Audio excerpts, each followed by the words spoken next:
एक आम बंदा जो है ना, एक आम फैंसियर, वो खाली ब्लैक फेस ब्लैक विंग को ही लेके सादा ब्लैक फेस पकड़ा हो उसने, एक सादा ब्लैक विंग या इन दोनों का कम्बो भी इवन उस पर बीट करवा रहा है। लेकिन आप कहते हैं कि जो इसमें काम करने वाला है वो एग्जीबिशन में काम करने वाला है। वकास भाई इसमें हर म्यूटेशन, इसमें बड़ी बड़ी खूबसूरत म्यूटेशन हैं। बहुत सारे आपके व्यूअर्स जानते भी होंगे इन चीज़ों को। जैसे मैंने आपसे आगे डिस्कस किया कि रेनबो में एग्जीबिशन पूरी दुनिया में कोई उस तरह से बना के नहीं दिखा सकता, उस पर काम किया जा सकता है। ब्लैक फेस एग्जीबिशन जो हमने अभी डिस्कस कर ही रहे थे, एक बहुत अच्छी ऑप्शन है, बहुत अच्छी अपॉर्चुनिटी है वर्ल्ड वाइड देखते हुए। इसके अलावा अपना डन फेलो में आप काम कर सकते हैं, आप एग्जीबिशन डन होमरों फेलो में में काम एक कर सादा डन सकते हैं। फेलो जो है उस पर काम है, डन फेलो में भी एग्जीबिशन में काम हो रहा है। वकास भाई डन फेलो में एग्जीबिशन इंतहाई खूबसूरत म्यूटेशन है। अच्छा। डन फेलो में एग्जीबिशन, आप एग्जीबिशन को किसी भी म्यूटेशन में ले जाओ, जो किसी म्यूटेशन का पीक है वो आपको एग्जीबिशन में ही नजर नजर आए, आता है। सारी बात है, उसमें साइज जो इनहैंस हो जाता है साइज उसका, इनहेंस हो जाता है, जो उसकी फीचर्स हैं मार्किंग है, जो बिल्कुल। उसके फीचर्स है वो इनहेंस होते हैं। तो वो असल खूबसूरती जो किसी भी म्यूटेशन की है बजरीगर में, वो नज़र ही एग्जीबिशन में आती है। तो और एग्जीबिशन में हर म्यूटेशन पे पूरी दुनिया में काम भी नहीं किया जा सका। उसकी वजह यह है कि इसमें म्यूटेशन ही बहुत ज़्यादा हैं। मैं ये समझता हूँ वकास भाई कि अगर आप किसी एक म्यूटेशन को भी सिलेक्ट करो और उसमें आप एग्जीबिशन का पीक टच करो तो आप उसमें भी बहुत अच्छा नाम बना एक नया सकते हैं। फैंसियर अगर बजरीगर को स्टार्ट करना चाहता है, बजरीगर की कोई म्यूटेशन लगाना चाहता है, तो आप क्या समझते हैं किस तरह से वो स्टार्ट कर सकता है? वकास भाई कोई भी नया फैंसियर अगर बजरी का स्टार्ट करना चाहता है तो उसको पहले तो इनकी बेसिक्स की नॉलेज बहुत ज़रूरी है, क्योंकि इनका कॉन्सेप्ट जो है दूसरी स्पीशीज से कुछ डिफरेंट है, थोड़ा डिफरेंट है। आप जब इसका थोड़ा कॉन्सेप्ट समझ जाएं तो आपको स्टार्ट ब्लैक फेस, फोगोरोमो, डन फैलो, ब्लैक विंग, इन सारी म्यूटेशन से स्टार्ट करना चाहिए। मैं ये नहीं कहता कि वो जो भी नया स्टार्ट ले रहा है वो सारी ही म्यूटेशनें ला के अपने घर लगाए। वो सिंपल ब्लैक फेस से स्टार्ट कर सकता है, वो ब्लैक विंग से स्टार्ट कर सकता है, वो डन फेलो से स्टार्ट कर लेकिन सकता ये है, सादा डन वो फेलो नहीं। होगोरोमो से स्टार्ट कर सकता है। वो मैटर ये करता है कि उसको इन सारी म्यूटेशन में चार्मिंग क्या चीज़ लगती है ज़्यादा। होगोरोमो एक बहुत खूबसूरत म्यूटेशन है। होगोरोमो बर्ड के आप वीडियो में इंक्लूड कीजिएगा। बर्ड के बैकग्राउंड पे, बर्ड के बैक पे एक बड़े खूबसूरत फूल बनते हैं, उसके सर पे एक फूल होता है। और फिर होगोरोमो में आप मज़ीद आगे म्यूटेशंस को लेकर चल सकते हैं। आप होगोरोमो में एग्जीबिशन के साथ म्यूटेशंस को लेकर चल सकते हैं। इसी तरह ब्लैक फेस पे आप काम कर सकते हैं, आप ब्लैक फेस में होगो को लेके चल सकते हैं। आप ब्लैक फेस में एग्जीबिशन बहुत बहुत बहुत यूनिक और बहुत मज़ेदार ऑप्शन है, काम किया जा सकता है। ब्लैक विंग में आप होगो कर सकते हैं काम, ब्लैक विंग में आप एग्जीबिशन पे काम कर सकते हैं, एग्जीबिशन होगोरोमो पे काम कर सकते हैं। इसके अलावा भी वकास भाई इसमें इंतहा की म्यूटेशन है, इसमें ओपलाइन भी है। तो प्लाइन मैंने इसके अंदर भी आया हुआ है, ऑफलाइन इसके अंदर बजीज भी में है, भी। मैंने आगे आपको दिखाया। इंतहाई खूबसूरत म्यूटेशन है ऑफलाइन भी इसमें। बल्कि जब मैंने आगे आपसे रेनबो का जिक्र किया, जब हम रेनबो की तरफ जाते हैं तो ऑफलाइन उसमें एक बेसिक ज़रूरत है। ऑफलाइन के रेनबो में बगैर रेनबो आपने कंप्लीट नहीं हो डन फेलो पाता। का कम्बिनेशन ही बहुत अच्छा बताया कि रेनबो अगर डन फेलो हाँ, में मर्ज किया मेरे जाए। नज़दीक डन फैलो सबसे ज़्यादा खूबसूरत लाइट म्यूटेशंस के अंदर है। लाइक मैं वकास भाई से डिस्कस आगे ये कर रहा था कि डन फैलो के साथ रेनबो डाला जा सकता है, पूरी दुनिया हाँ में हाँ। एक ये हाई डन फेलो, क्रिएट करेगा। डन फेलो भी डन रिसेसिव है। फैलो के अंदर डिल्यूट डाला जा सकता है, डिल्यूट बजरीगर की एक म्यूटेशन है। डन फैलो में आप फ्लाइंस के डिफरेंट शेड बना सकते हो, डन फैलो में आप गोल्डन फेस बर्ड डाल सकते हो। मैं आगे एक गोल्डन यानी फेस आप कहते हैं कि बर्ड अगर आपको आप भी डन फेलो दिखाऊंगा, पे ही आप काम वीडियो करना में चाहते लगाइएगा हैं, जी। अगर एक बंदा सिर्फ डन फेलो पे ही काम करना चाहता है तो हाँ, उसके अगर भी कोई डिफरेंट बंदा कॉम्बिनेशन खाली हैं। डन फैलो में काम करना चाहता है तो डन फैलो के साथ बहुत सारे कॉम्बिनेशन है। ब्लैक फेस ब्लैकिंग का कॉम्बिनेशन तो हर बंदे को ही पता है, क्योंकि ये सबसे ज़्यादा काबिल जिक्र है डन फैलो के साथ। लेकिन डन फैलो की खूबसूरती खाली ब्लैक फेस ब्लैकिंग में नहीं है, डन फैलो की खूबसूरती इससे बाहर भी है। लाइक मैंने डिस्कस किया आपसे, गोल्डन फेस डन फैलो इंतहाई खूबसूरत म्यूटेशन है। रेनबो डन फैलो फोगोरोमो बना सकते हो आप, उसमें इंतहाई खूबसूरत म्यूटेशन है। फिर डन फैलो को आप एग्जीबिशन में लेके जा सकते हो, डन फैलो में आप वॉयलेट, पर्पल और जो भी बजरीगर के दूसरे शेड्स हैं आप उनको लेके चल सकते हो। इसमें एक एंथ्रासाइटिक म्यूटेशन है वकास भाई। एंथ्रासाइट, जब कोई बर्ड एंथ्रासाइट म्यूटेशन में प्रोड्यूस होता है तो उसकी बॉडी पे एक चारकोल शेड क्रिएट होता है। अच्छा। एंथ्रासाइट हम उस चीज़ को कहते हैं। अच्छा, एंथ्रासाइट इनकम्प्लीट डोमिनेंट है, इसमें डबल फैक्टर भी होता है। अब डबल फैक्टर एंथ्रासाइट जो है वो डन फैलो कलर्स के साथ बना सकते हैं, आप गोल्डन फेस में एंथ्रासाइट के साथ डन फेलो का कॉम्बिनेशन बना सकते हैं।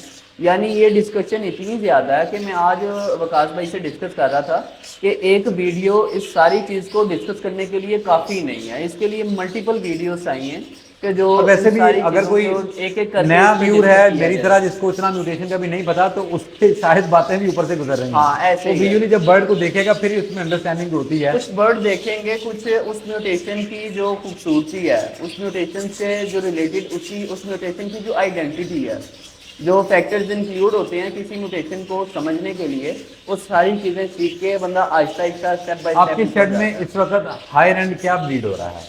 प्रकाश भाई, मैंने दो चीज़ों को सबसे ज़्यादा प्रायोरिटी दी, जो क्योंकि दो चीज़ें बेसिक मैंने बाय ही उस हिसाब से ये दो ही की थी। मैंने होगोरोमो और एग्जीबिशन ब्लैक फेस वर्किंग के बर्ड उस हिसाब से बाय किए थे, और मैंने जितना हो सका उस पर फोकस किया, ज़्यादा से ज़्यादा उस चीज़ को, क्योंकि मुझे एक टारगेट मिल गया था कि यार मैंने आने वाले 2 साल में 3 साल में मुझे उस हिसाब से ये टारगेट मिला कि देखो सुफियान, कम ज़्यादा को आपने नहीं सोचना, रेट ऊपर जा रहा है नीचे जा रहा है, आप अच्छे ब्रीडर बन के अपनी ब्रीडिंग एक्सपर्टीज दिखाओ, एज अ ब्रीडर अपनी परफॉर्मेंसेस बनाओ, आप एज अ ब्रीडर बन के अच्छा नंबर ब्रीड करवाओ।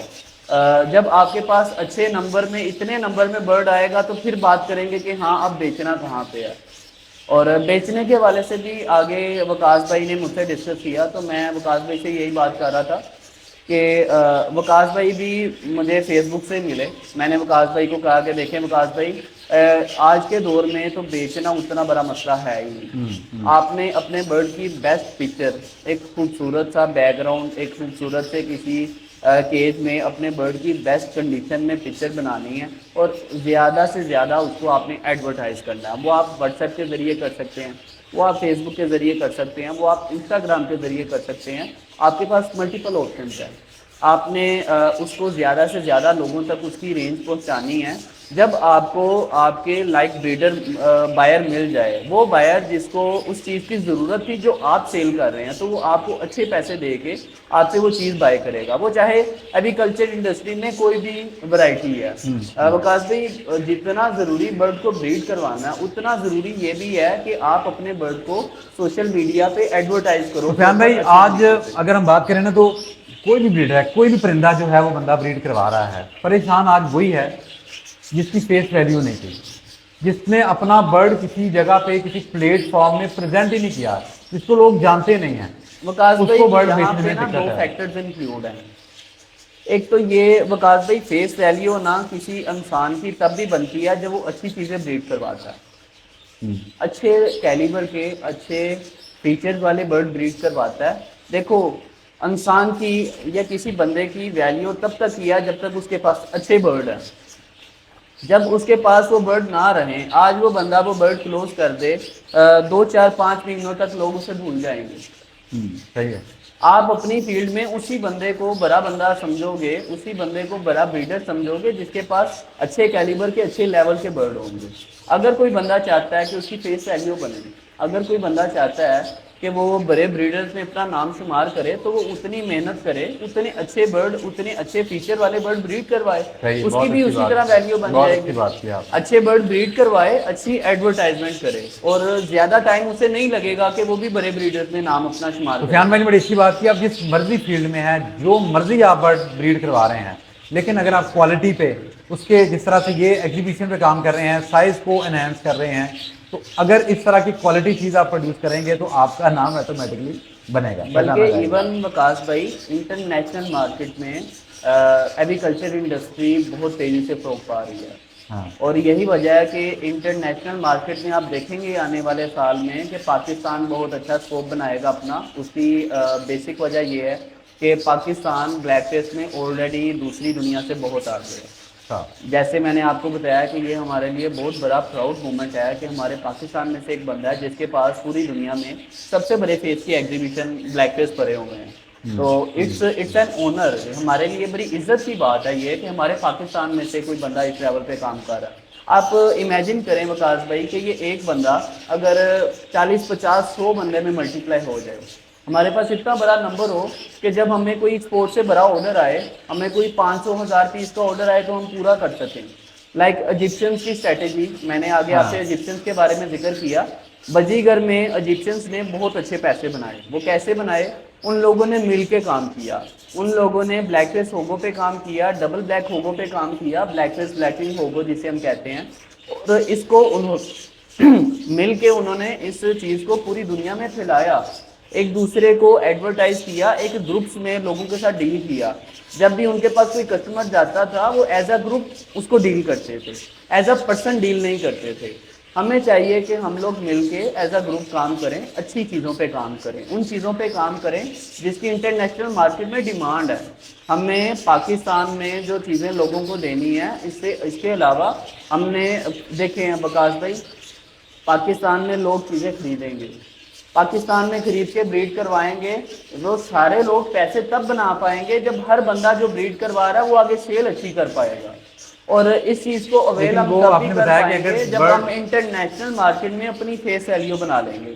अच्छी फेस वैल्यू होगी, हम इंटरनेशनल मार्केट में इंटरनेशनल कैलिबर का बर्ड एक्सपोर्ट करेंगे तो हम अच्छे पैसे बना पाएंगे हर एग्रीकल्चर इंडस्ट्री में। उम्मीद है जी सुफियान भाई की गुफ्तगू आपने पसंद की होगी। माशाल्लाह बड़े अच्छे साइज में बड़ी अच्छी क्वालिटी के बर्ड माशाल्लाह ब्रीड करवा रहे हैं। इंशाल्लाह इस तरह की इंटरेस्टिंग वीडियो इनके साथ मजीद सेशन रखेंगे और मजीद इनसे हम मालूमात आपको इंशाल्लाह प्रोवाइड करेंगे। Thank you for watching. अल्लाह हाफ़िज़।